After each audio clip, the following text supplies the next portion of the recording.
E fia le loto il felave mo koto i le fia fini.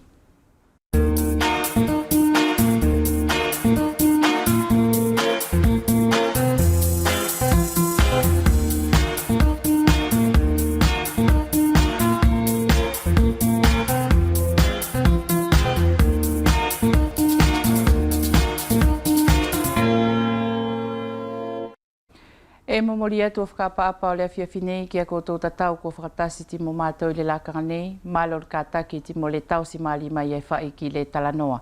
Ua tau kaku mai ki le aso whakaoki o le vāsaa e soko atu ai whai a le anoanga o le māsau i o le kuputaki le nei koloa tuk whakasolo. Na kauanga whakawhi i mai le fia finei ka inga a le tau po o le nei ko malia sita savea ta fito me le moto futuna.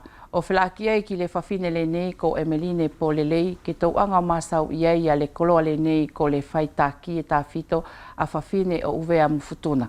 Kai mua kainga o soko atu o tau whelawei palalau i le fia fila, tau wholau ki futuna whatasia e timortunga ane le nei ko apolsi o titilaiki na whalongo ki tinana le nei ko Savewe Takaniko.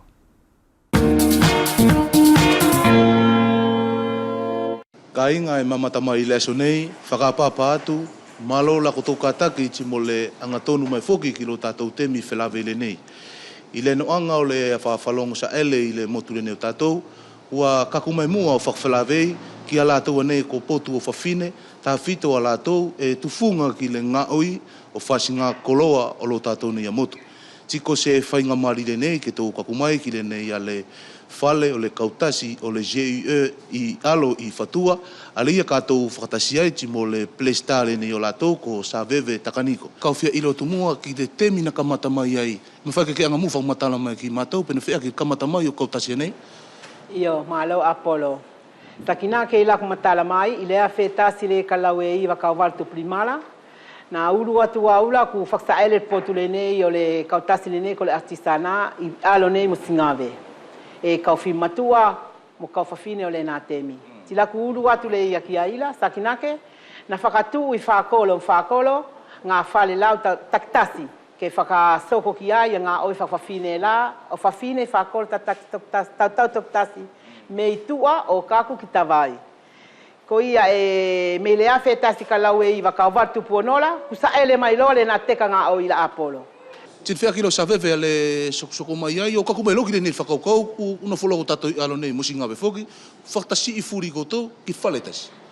Me le nā lau te mila Apollo, kaku mai loki le ne te mila. Stakina ke lo me lea whetasi, la kumala mātu ka lau e iwa le kau iwa tu fitula, ku angalo i le nā te mila tau la stakina ke na patin taktaki, o ma opolo mātou ke au ki whawhale le nei whatua nei la.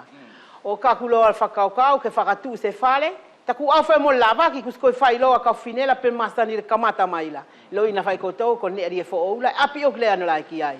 Tiko lia lo au lo lava ki la, wha maopo mai lo mātou le iwa fitula ki le nei.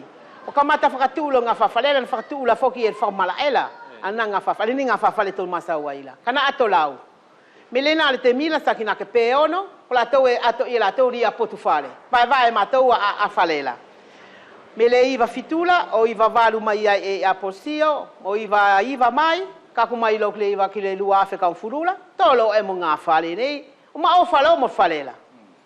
Le nei loa te angalo mātou le ne te mila, o te ato whafo o lo le nei loa tio e korua, ato taria vela, le nei loa kaku mai lok le nei ase tau masau ai la. E whea ki Savewe le whaktutu e kotou, o kotou aso ngā oi, i le nei kainga kotou la?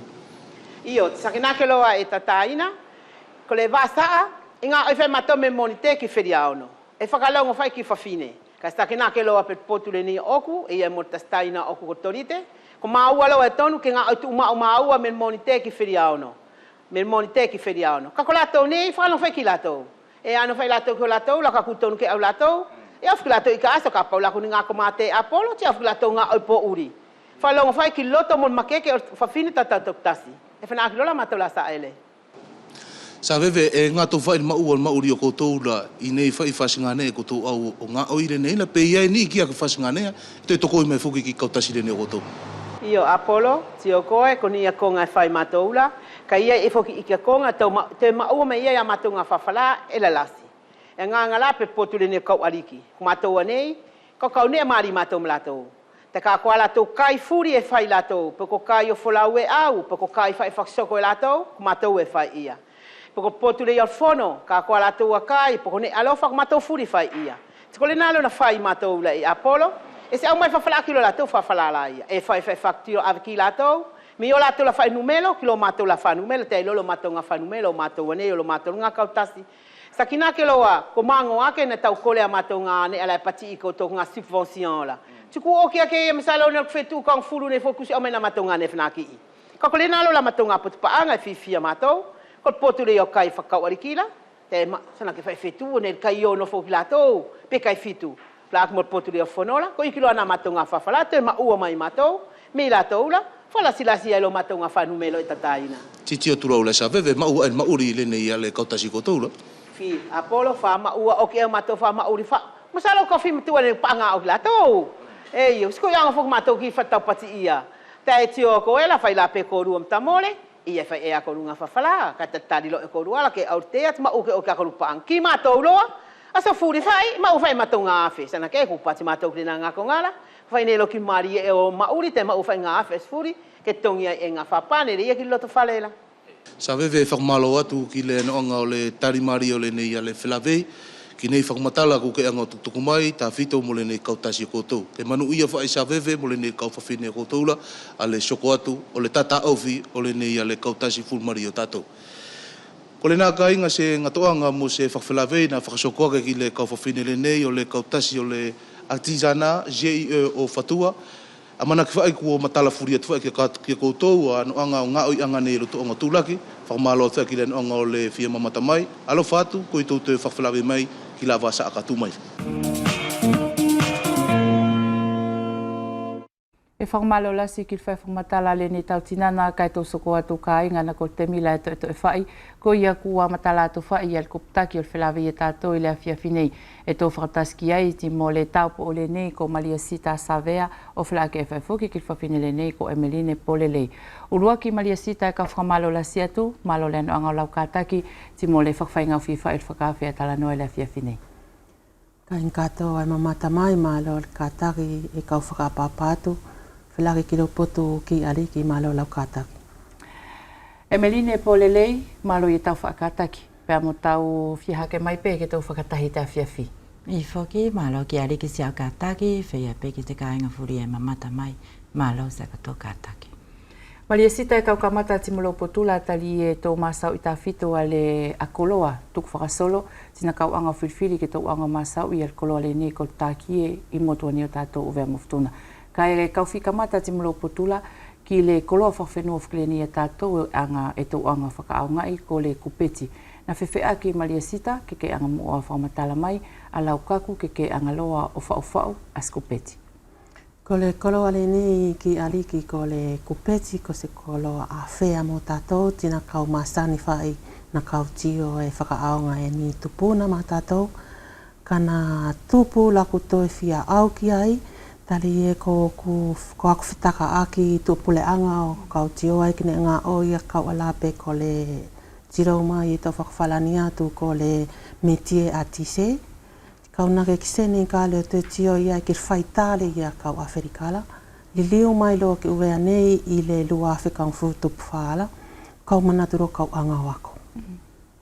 Ale nā loa o kaku e loke anga mua whaosau kupetila. Ko le nā ki ariki. Tina ke kamata whea ki Malia Sita? Na kaua whawhatokoi ki a lātou ko ni tāu po o matutu atu. Kana lasi roa la ngā oi la kolo tau kete ko Maria. Na lasi la ngā oi i le tosilafi. Ko ia le nā ko ia mailo ki te au a le whau or kopeti. Emeline Polelei, kua mahinope i te kuputaki o te awhiawhi e tau talanoa ki tau koloa tuku whakaholo. Nā whirwhiri e tau potu he ke tau e ngāua i fuki e te tākie ka e au iloi kehe pei e te aruanga o tau whakahoko tau ngāue pēr mo te konga e ni whakahoko e te tau po ko Malia Sita. Whakamahino mua i e ta au i e whaahinga tāofi e te koloa i ai. Io malo ki aliki i tona kamata mai ne ko maupe toku family ia te hahai tufunga. Nei mare puri ki he tahi ata ko ki whae tangatai. Ne na tō kamata te ngau e ko te tongi akau, tā akau. I he tu pāki, ke sio ki ai. E ke hauai ne ko kamata pe ia te whai ne tu ki whartaki e ne ko kamata i tamato ki whamiri ne mato ki tupulanga ne mato olopeo haere mo tuko ni ki ana tō. Pea ko te whewholau aki te uwhenua la, pea ko te liliu mai le vau. No fo mai ki te tō whenua ne tonu ke kumwhaki tōku Māori. Pea ne au mamana au pito ki te konga aia ne langi. Ko he konga pe ne tuku holope i tō matou whamiri ke matou whai pāki, whai ke matou whai te ukoloa whea.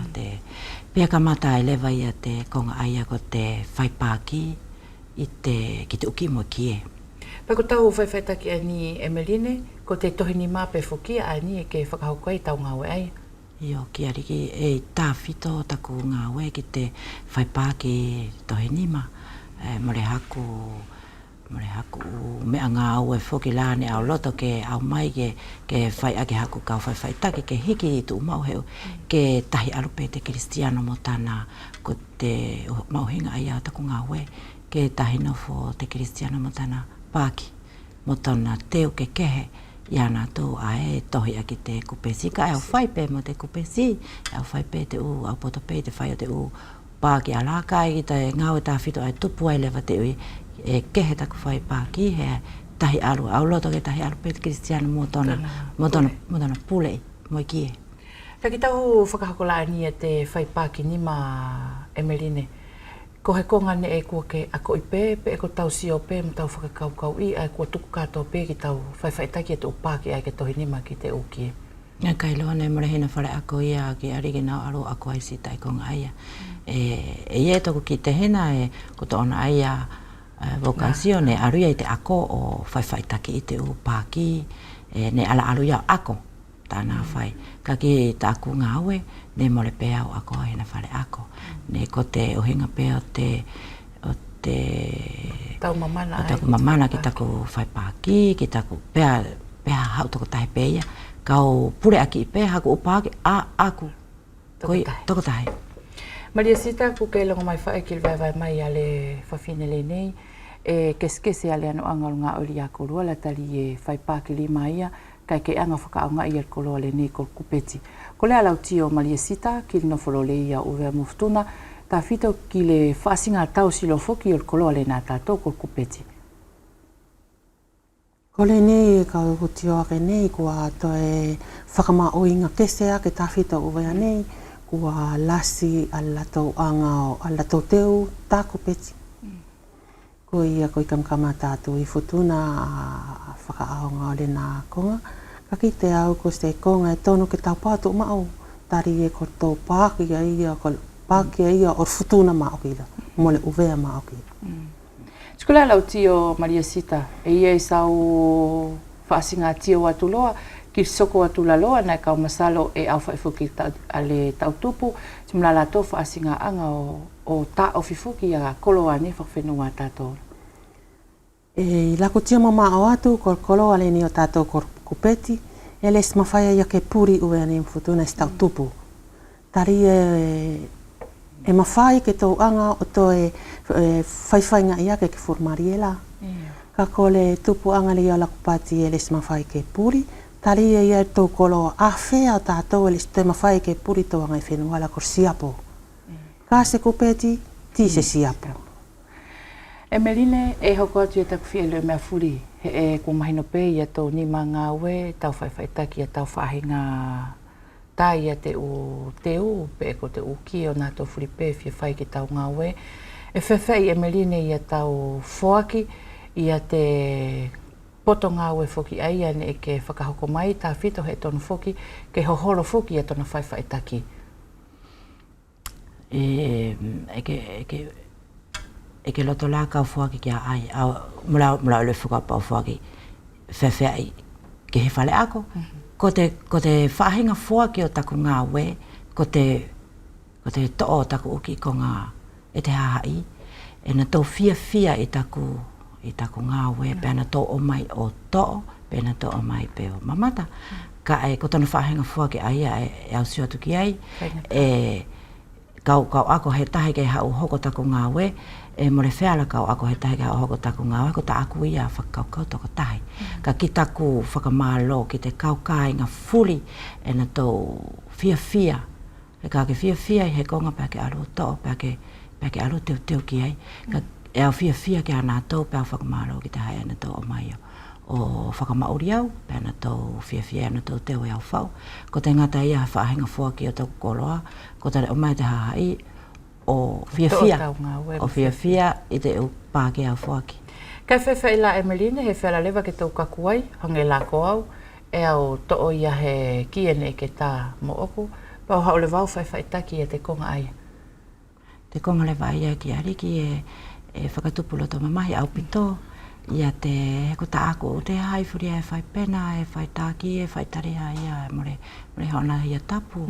Ka ko tono hinga ae, ko te langi imo kolo aia tahine e whaki mai, ko toku ata mai, kau whai pule aki, o kumi he upaki, pēa ko au amanaki, ko ta aku ia, ngā aue, aia e hiki, e more wheala ke, e kua ilo i furi pē, te kau kāinga, taku whaahinga whai, ia te ukonga, tapu mama whai a tau hau o heki tāku pāki o alu o whaakumi aki tau mauri, ko e tapu mama whai a. Tahi, ko te kikolo ai a tahi, ne au mau. E au tauhe nei, pe e au amusiangi ke tuku holo i te uwhanau e na tau whia whai e ke tahi langa, ke tahi whakaukoi hana pāki. Maria Sita, e matala foki e ke nofone o takitaki ki nofo angaleni i sofala, ti e kau masalo, langi e whai a se whakakau lo foki e ke amanaki ki ai, ki le kikolo a whakwhene e ki ane i o uvea mfutunala. E whewhea ki a lautio ta fito ki se whaasinga soli lo foki pe ako i ki whanau ane o tātou ula, ke roto popoto i whao o se kupeti la. O whai ki ariki pe maori whakawhamiri furi, e ia ale koloa e tau anga o tuku solo i tau tupu tau tupu. Ka kumai loku uinga le ia o loku vokasio tapo oula. Ko loku vokasio ia kau anga o ako loku maalama ke tuku solo. Ko ia ku kamata i whanau ani o sofa la te whawhine. Ko ne ana kau puna maori ki ai. Tari e tau anga o whakama o i sala lato ko tau tupu o temi e reskoe whiwhai ki koloa whakawhenua, kana kau puna maori teu le ni ki patrimoine, e la tau manako ai. Na kei whiawhia ki ai? Na kau whiawhia lasi, tari e anga e tau whanau ana o whakasāmai ki tātou, ten tono a wha i lātou la. Ka e anga e lātou o maua i lātou, tausi e lātou ar koloa tuksoro le ia e maua pe tio ki ai mi rotu whale pe mei whakolo pe mei le paloki. Ko aloa ko ngā tāwhito Marisita e ke angaloa whakaaunga i ki le whao skupeti? Ko le konga tāwhito e aunga mai ki ai ko le laufarsola. Ka koto ki ai mortingani. Timo le whao loa na angaloa o furusi a le whao le or kupeti tāki ela ki whao. Ka ke lama ki te koe ki ariki taru mai ko kupeti ai e whai o tātou tupuna ki le puru le ia tatao. Tina ngaloa koe o furisi fua le ia a puru lau whetongi ki whao la? Whetongi lau au ki whao la tari e ke matala ki tātou ko kupeti a whea la ia na whai ia la ke ngā oi i arunga o le laututu. Ko laututu ka susu e unu e maru. Ka ko le kie e makeke, matotoru, ko ia manatu ai loa au ke whetongi loa o takariti ngā niula ki le whao e whiri.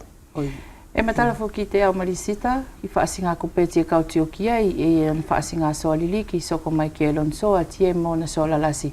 E ke anga o whaifuri ana o na whaasinga la, pe e puia e whaisa au whatutu ki la aula whasoko i la au ngā o. Ki e whakawhainga o whire i o laku ngā o i le ia ko tā kupeti raki ariki, kua anga whai au o whao wa ar kupeti ra ia, ki le loa o riki e timoro na laulasi. E whimaari e lau ngā oi? E whimaari e tina katoa furi ai le mata o kupeti. E Melini au whiahau mai ki tō potu, e mahino foki, ia te whaiwhaitaki o tau ngā we pia kua ilo a Furipe te kāinga uwe nei o ka kua i pēlā ki futuna ia te whahinga pule ia pe ko te mata o ta au ia ngā we ai ke whaki. E ke tue whakahoko whoki pia mo te ngā we pe ai ni ko te tui tona uhinga la e ke tue maukoro ai whoki he ke tāpe pia ke tue tui. Ka au whia mahino Emeline pe i tau whakahoko la ia konga furi aia e ia he uwhahinga tokoni e tō atu ki tō potu ki te whaofoki o tau ngā we he ko tō mauri e whakalongo pē whoki ki tau ngā we ai. Ia. Ki alika ilo au pito mole he ki tokoni whoki mai te u nofo whakawhawhine tā whito pe ko te puleanga pe ko te ke long pē te temine ki te pala pe o te langa whenua. Mole au sio whoki ki he hana ki te kupu aia e tō tonu mai te temi ani, ki te hahai pe ko te hae whawhine tā whito e whia langa ngā oe. Mole au sio atu whoki ki hona mauhinga mai whoki la, pe e hona mahiki ke hea kea mato o ki ngā oe whakau pito. E mole heki tokoni tuatai.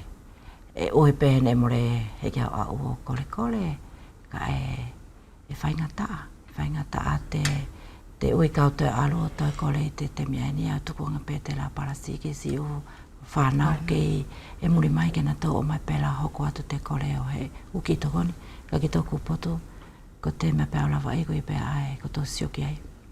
Kai whewhea i Emeline hange la ko tu aho ani ne hoki maliwa tu ne tō whakamanatua ia te u koroa whakawhenua o tatou motu ne whewhea ia tau nofo tā whito i tō poto ngā we ne more ke whakaamu ke kau ia tau ngā we ki te whakahaha koroa ani ne whakahoko? Whakatau whakaamu mauhinga ki ariki te tu aho aia.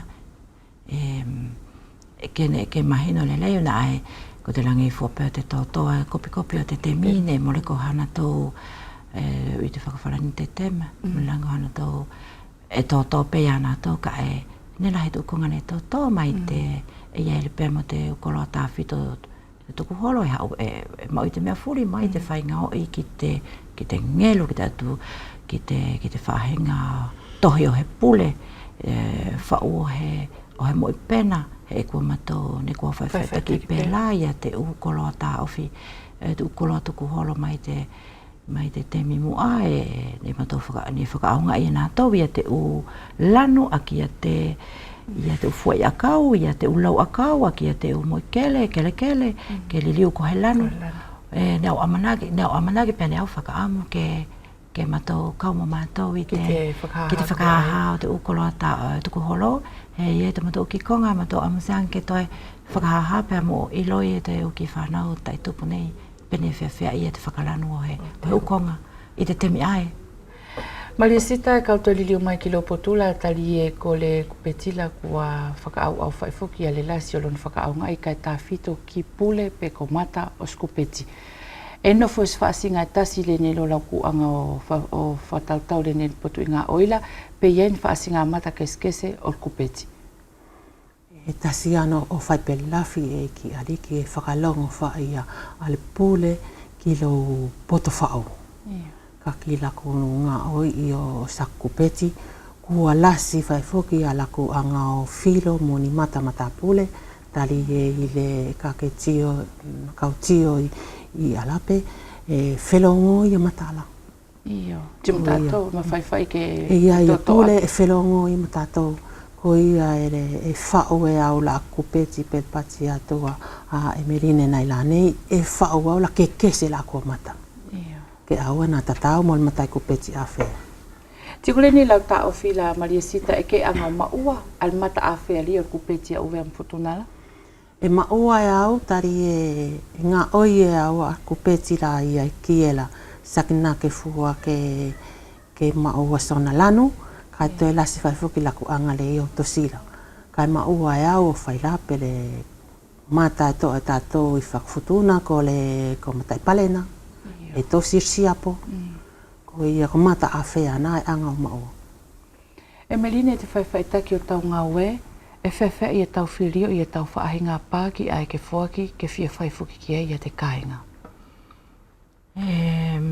ke maupe ki aliki i te i oku tawha, i taku sio, i taku mamata, ia te ukonga furi au whaiwhaitaki au to'o mai ia te ika o hiri ki hona whuniu, au to'o mai ia te umea furi au sio ki ei, au mauri, pe au to'o mai o whili o i pe ki taku whahinga, ki taku moiki e te aho aia, pe ko haku ki paha ki papa, ko te umea furi pe au mamata ki ei, i taku sio, e mau i te tau whenua e mole wheala kau aru to'o mai he akeno o tohi, e mole mau ia i o tātou.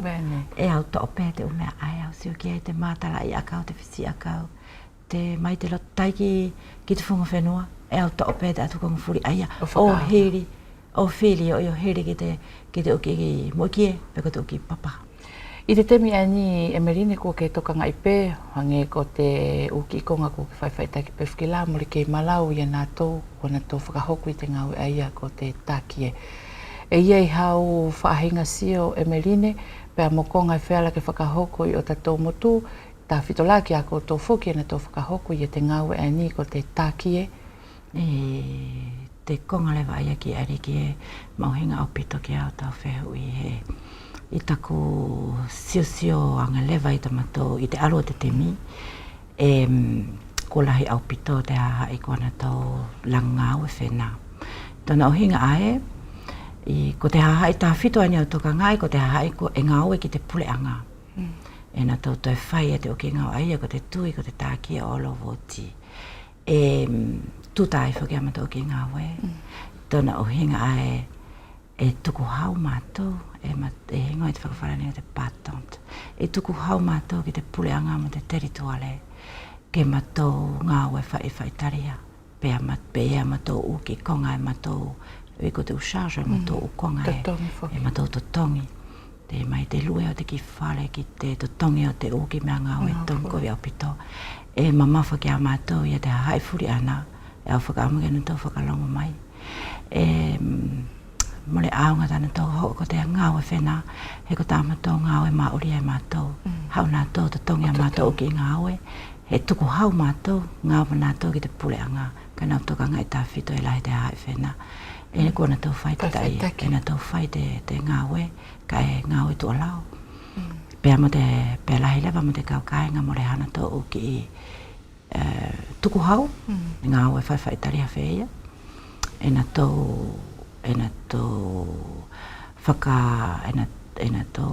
whakaveri tō tongi. Kai tonu whuki ke whakahaere tāko tō ngau e? O maliu whuki e tahi kau kāinga. Ka e mori whuki lāto tongi hana tō u. Ko te hai more, ko te hai au pala ke more, ko te hai lewa aia, e more hana tō ki ngā palangi. Ka kua tutu o langa o wheia. Ka tonu ke olo hange ko mātou furi o tahi tō tongi tana tuku hau. Pēna tō tongi whakalele ia te u mea ngau kai. Ke whaiwhaitai ke mātou aru tahi furi pē te mea furi. Pēa ke ngau mai ke ia te usarivisi furi e. O te pule anga ana tō ngau e i tō konga furi ai ai. Lau leo pēa mo pui mātou.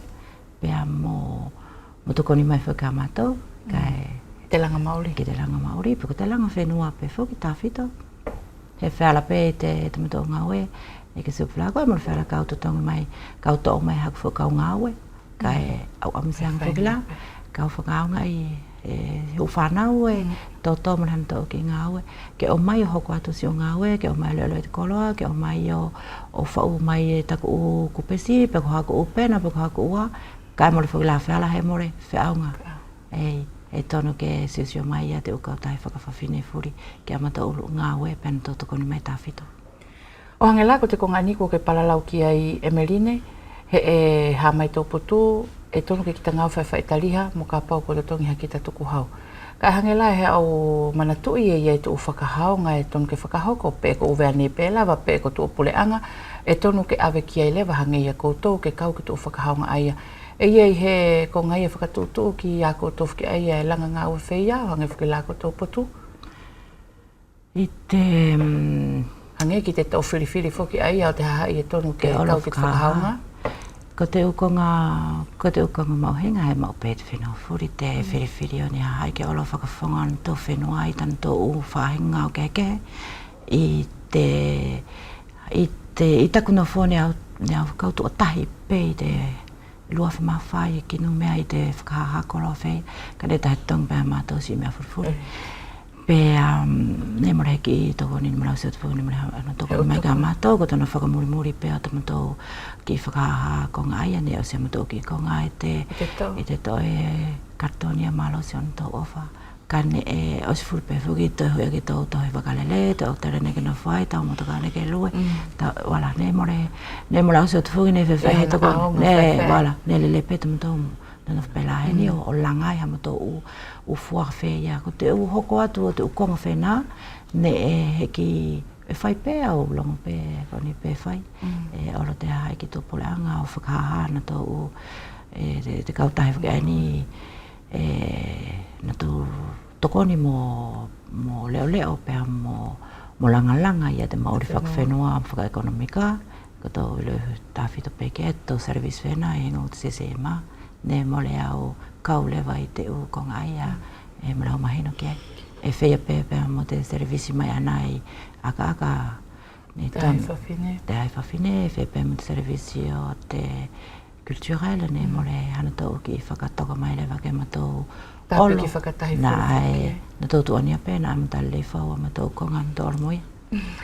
Maria Sita ko te mila to e kai whakaamu whai lotola ke tuku mai e whakaamu tā whito I Lopoto ki le soksoko atu whoki o ko ngane I mawhai ku ke anga o whaiwhaitaki ki whanau o tātou timolon whaasinga whakaau ngai whoki o whai la pele tāki ele ne ke kupeti ko au whakaamu ki lon tausilo leia e uwe am futunara. Ko le whakaamu e tasi ke ala al whawhine futuna, ko le whanau futuna whawhine Pelaki ki uvea nei, ke whia au o ilo ki whawhau o kolo ana, ke mawhai e sa ki ta anga ta awhi, o tupu na kau sora sa ele la kanga leia, ku kau li liuro na kau kako ki la whenua mata pule lau tio ki la aonga, ia ko ngai toto I roku potula le ia ran tupu ai lakto e au leia, o whakamake ke ia tu lea kolo whakaawhea le ne tato ko kopeti. O ia whakaamu le loto ki a lātou whoki e whai pe kau tosi la whi lātou ngā o I artisana ke kau a konga nei I lea ko ki whanau tātou ki te ngāo. Kia whiwhea ki Maria Sita, sa whakaamu tari e whai la pe tātou ku wanuwhi tātou o to o mai a konga o la whenua I tuapule angala o whakaaunga I e tātou pe tui e tātou whakaaunga I ka e se lasi tau anga whakaaunga I alwha asinga tāki I whukile I a totono tātou. Langi ko ngale na ki aliki kile se kaku whai ki tātou ke kātou atou angale I o whia whakaaonga au tau koloa whakaawheala. Tali e kole whai pelak pati atu nei la nei, e whia whawhine o wea mo le whawhine futuna, iso na teo tāko peti, ko lako ai a tio atu.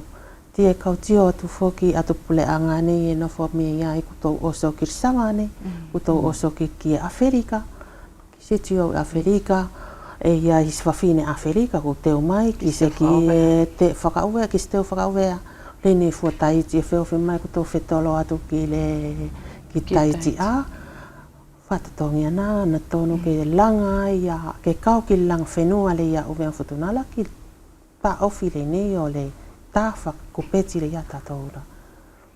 E meline pole lei ko te temi whelawe I kua no pe ka e whakaamu ke hao mai pe ia te talamana tua o hinga pe amatu o whaahinga korof ke ani e tonu ke puke o hange ko te vai ani kua tuku mai e Maria Sita ko te ai tau I tā ofi he ke whakahoko I te ngāui te aho furi pe e toi whakahaere whuki pe amatu ki koroa ke maua e whuki e tau mauri. Ia, malo ki ari ki te tuna hoko atu pe moni whakaamu ko tu whakaamu mahani pe ai aunga kia tātou. Ke hoholo ia te, ke tō, ke matawhito ia mātou whawhine, ke mātou hoholo ia ta mātou whakataki o taupau pe mo pui ia to mātou u whaiwa, to mātou u koloa, hauai mai te kupesi, ki te ngatu, ki te laulafi, ki te mea furi e whai e tau whao, e auhange ia pe e au mahino I tuki whenua au takataka e vai. E tokotahi ata tō ki ngā we, e kehe pe e tokotahi ne tonu ke sio mai te hai whawhine furi penatau whiawhia. Penatau whiawhia me ai. I tau alu moho te o tahi whakauwea o whakawhawhonga aki tau whenua. Ne whau, i tota tau whenua, e matalelei anga pe, ia whinelelei anga pe, te kaukainga teo ki tau whenua. Pena tau langa aki tau whenua, mora ngata pe ki au, ke mao e toku maore, ki te a i furi. Mao ke hoko atu, pēmu sio tau whanau e tau teo whaki, ki te ukonga pēo tau whenua, pēna tau hoko atu. Kena tau mana ki te whai o te kupesi, pēna tau tā ofi, ki te tā whakauwea, pēna tau tā ofi. Pe ki te ukonga furi e tau mamana ki ei, i tau whenua e aunga, ke tau tauhi. Pe tau whakaamu ke hoko atu whanau. Emeline mai na fuki toku potu e ke whaiwhaita ki pei tau ngau e ko te tākie ka e ke to e muri i pei e te aluanga o hange ko hina teu e ke tā pa ke to e whaiwhaita ki e pei mo te uki koroa whakawhenua hange ko he ki fui teki ko he uki kahoa ke tuha pei pea mo he teu ai e ke hanga o tā e ke to e whaiwhaita ki fuki pa mo te ukoroa whakawhenua he au sio fuki e ke whakaaunga i pei e te u konga ni ko te laututu ki a whahinga konga o ngaunga to te tau whenua. Ko te ia te konga ai ke whita o whi mai ai Emeline, ko ha mai tau whakakaukau, kai ki te kāinga lewa ai mamata mai. Mauhenga ki ariki ka ne more whuki ko taku ngā o e tāwhito ai, kai te arua te temi, ko e au ne te nau te whaiwhaitaki ia te ukonga ai a ki tato o konga whakawhenua tātou mai te tia niu ki te whangongo, ki te puru, ki te kakainiu, ki te whara, i te mea furifuri e au e tato whenua au whakaaunga e mo whai ki tūkonga e ka nau toililiu mai au whaiwhaitaki he ne mamana au pito ki e ia te kaukainga ne hau mai tō pule anga ki tato kei mau mo tau he tuki konga pēna tō awe au whakahaha ki te u whenua na tō olo ai pēna tō olo tau he tō whenua mamao e na tō olo ki ei na tō whiawhia au pito i tō konga aia e whai aki e ki tō ki konga aia a tātou, pēr ko te koro tuku horo mōni la ai, to tonu la ai, ko tana tau wholau pēr matu ki konga tātou, o tauhi. O tauhi. Ei. E ia he whakaamu lewa Emeline, tā whito ki te langa mauri whuki ai ni ko tō whaiwhaitaki, ki te whahinga nofo ai a uwea mwhutuna. Ki tā ko tō whetoko ni aki, e hau whakaamu ki ai, a ko tō ai ni e tāki e whuki.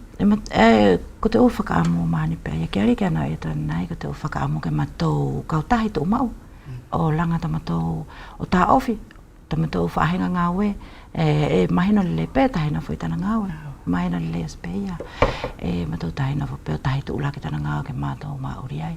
Ka matou, ko te whakaamu tā whito ai ke matou kautahi tō mau, o langa, ta matou, o langa ta matou ki ngā ue, ke mauri ni ihi whamiri, mata lea ta tau whenua, matou tauhi ai o tuku ki a matou whanau, ia tuki konga mata lea matou, whauake o matou ni maa. Malo Emeline polelei Mariasita, se kuputaki, se kupu ke taponoa ia le noanga o whelawe ia tātou i lea whiawhinei, tali e kumatala whai au whakaamu au me lau anga tuku mai, ka kolea lau tio tā whito ki whaasinga koloa tuku sololo ai a mātātou ki lona sosolo atu i te mika au. Ko mai nā ki ariki ko whakamanu i atu whai ki whawhine uwea mo whawhine futuna e opo a le whau o re konga le nā o koloa tā ofi tātou ko mi le whaasinga ne keskesi o tātou koloa ko whakamanu i atu ki koutou ka koutonga o i whasoko. Malo Mariasita Savea le no anga alo fati mo tuku mai o au manatu fla ki lo poto Emeline polelei tik manu ia foki anga o ye kulu alo tonga anga frasoko le laka nei. Ko le na kai ngal kato atu te mi pala la tato ti mo le tautai na le nei kai to soko atu e to no foi futuna o mamata i ki fama ko le nei o fa kolo nuku na tai le aso frate tuale o fetu rua fe comfort tasila.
kai ngai tonu foi fai futuna to so atu ki le afkalawe iwa ka iwa tu pulimala o mamata pa ki ani fakatapo le ekersia e tu inuku.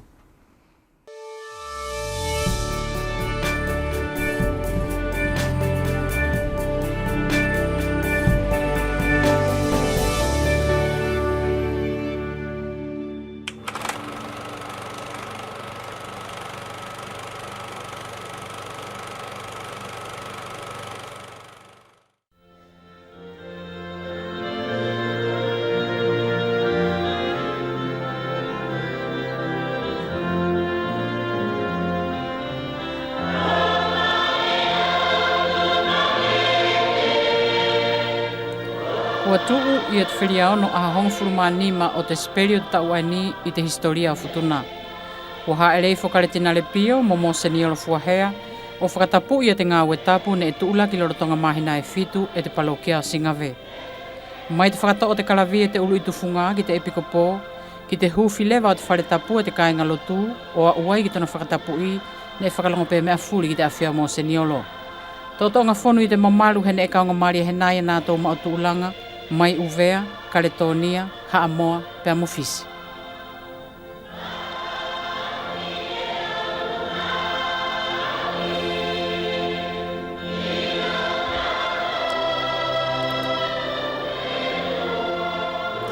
Ne e whakaosi te tō ngā te whakatapu ki te whakamangoni o te awhio o ngā te mawhi a ki te iseso e te awhio karatinale pio tā awhina u.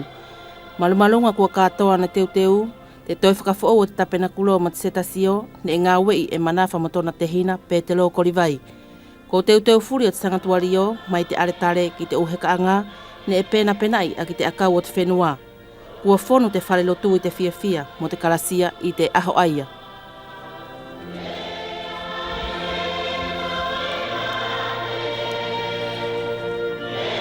Na hala he palalau ka e kāinga i te temi aini, e whakamanatua i te sekulo o lano, i tona tufaki mai ai e te pula mauri o te vokasia no whakamamahi, ku whakakolo a futuna mai he amoa e karitinare pio.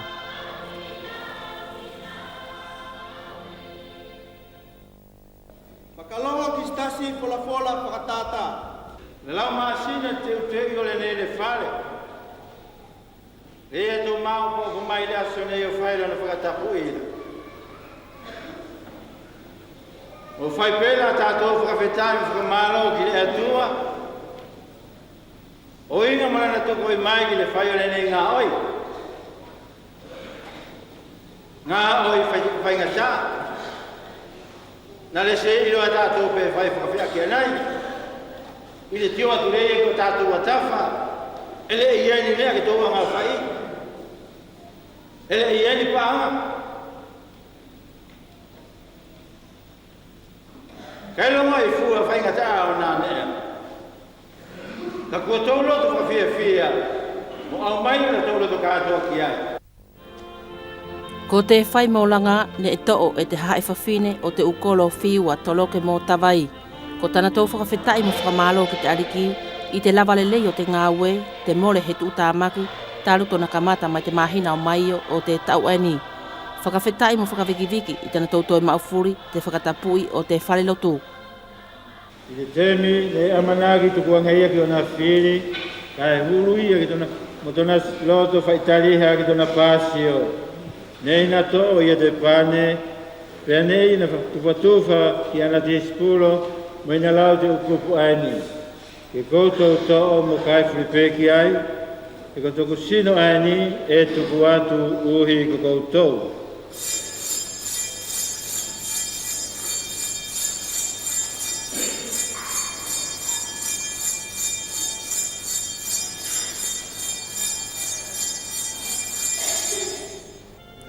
Kua hoko mai a te lakanga o te komunio, mori kei he tahi kei na longo i hana mamahi, mori kei he tahi kei na uia masiva. Ko te tari o te sino Kristo, ko te kumi anga aia o te ukoloa e aonga ki te mauri whakalau maari e. Tū whakomunio i a nātou whaahinga tapu furi ne e mauta o te onga i te aho anafi.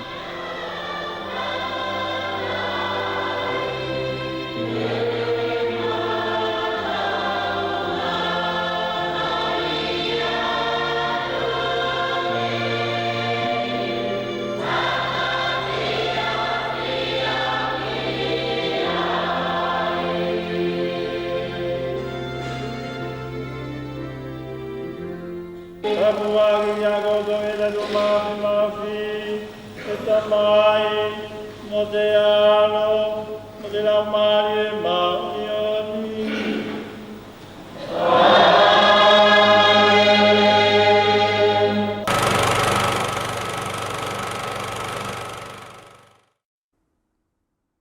E tau hoko atu ai pe kāinga i te lakanga nei, e tau whangono ka soana ke ina vai atu i te ulongo i atu whakaosi waha a, soana maru i tau whakataki. Kia riki i malo tau kātaki. Kia koutou kāinga whakatahi mātou e te awhiawhia ni whakapapātu malo tau koutou kātaki. Ki he ulongo ia mātātou ki te whakaosi waha ai ni. E kole atu kia koutou kāinga e kau te kautahi ai ni ke le toa wha. O whia e pe kia koutou o te palo ki o hifo, e maotowhia i te tua au te mala e wakalele. E kole atu ke koutou kātakian ki ta koutou huo whakamaa e whai whakatahi anai te uho pompongi o ka matatu i te hola ono tonu. E whai pai mo te whilawe i aka i te mala ani e ka whikao ka mata pompongi te hola waluwailua uhu i te tohi hingoa. Whilawe i aka ani e mole a te aina pe ki a nātou tangata e tau kau ki e pai mo te hai whawhine o whia e pe ki te uwhanau liliki. E whai pai mo te whakahaunga basketball e ka whika i te ahotapu ka mata e te hola hiva ki te hola wha awhi a wātu ki te uwhanau o kaua pe mo te hailalahi, whakaafi ki ai nātou ne whai wa awhia mai whai ngau i ani, pe tau iai whuki pe mo te uwhakatau mea kai e whakahoko anai i te temi aia. E whai pe mo te whakatau mea kai e te uwhanau tūpulanga o tato umotu e kawanai ki te whola whakatūpulanga ai ni ka awe ki tonga i te whakaostau, pe e mahino mai e whai pe te ahotapu te temi o te hola ono uhu ki te marshe ana mala e mahu i a kāka. Pe ai kole atu e tui mata utu, pe mo ana langi aki ki te tangata mo te whawhine pe mo te potu tūpulanga mata utu katoa, ke koto anga ofa kātakian ki ta koto whono mauhinga e whai anai te moni te ani ka hau hola nima vailu awhi ki ta koto whalifono whakakolo pe. E kole atu lewa e hunu ki malu o te mokehe Maximino ki a koto kāinga e koto whakaaonga ia te uki vesi pā ani e lele i te loto tai. Kua tapu i te toi whakaaonga te uki vesi pā aia, i te umoiaki pe mo te ahotapu, mai te kongatai o mata utu ka kumai ki liku. I longa i nātou e na tōwhia whakaaonga, pe koto kātaki o whakaaonga i te tuamotu o kaku atu ai ki te lau hakau.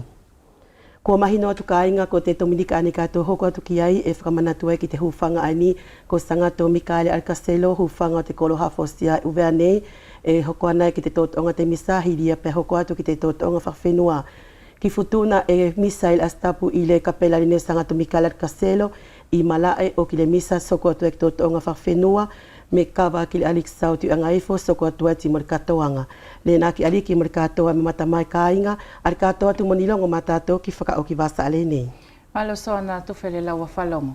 Ki le whakao ki atu lo kāinga o whilawe i tātou, tō toi no whai whai futuna o masolo ti mo le matalose ki le laule nei ngā oi i Saavaka.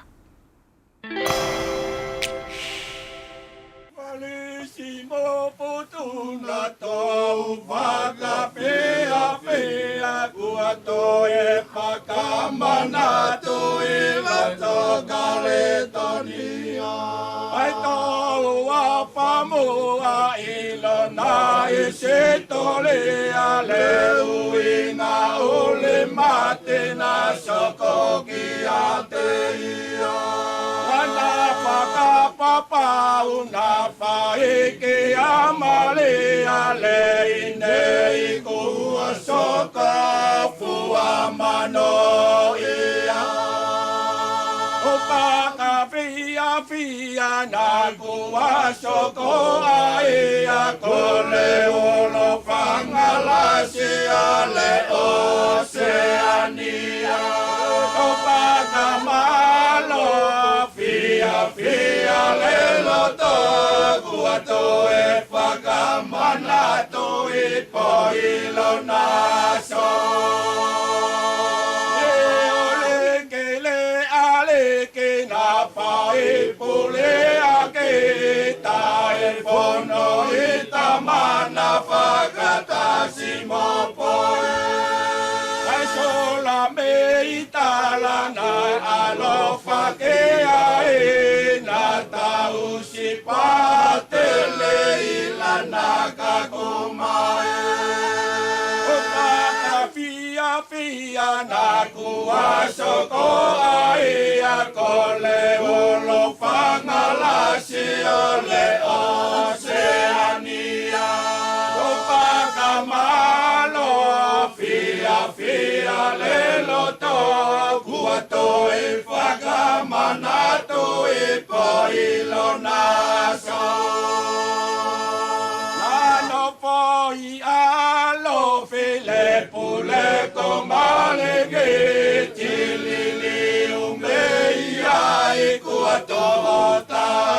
ake aso fala na tangi e ina manato e lona kau ka inga e na foi falane o paka fia na kuaso ko ai a kole olo fangala se ale oceania o paka malo fia le loto kuato e whakamanato e pailo naso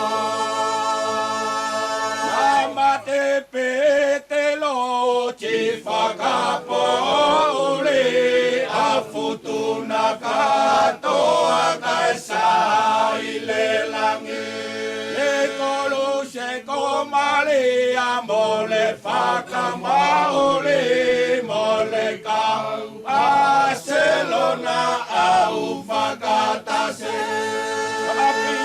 Fia mai o toke le koso mole malomo kai whakama oke O paka fia na kuaso ko ai a kole olo whangalasi o le oceania O paka malo fia le loto kuato e whakamanato e pailo naso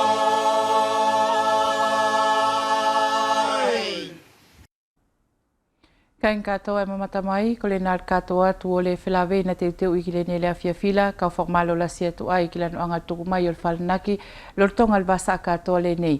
Te whakmalo ake ki o kwhitai na mtunga ane na tokoi mai ki le vai atu o pā ki o le talanoa, ke manu i el koto po televisio, ku kaupolo ake timu alo whātu, ko le basa aka au e koto whakatasia e timu kasoa ngali manu whekai.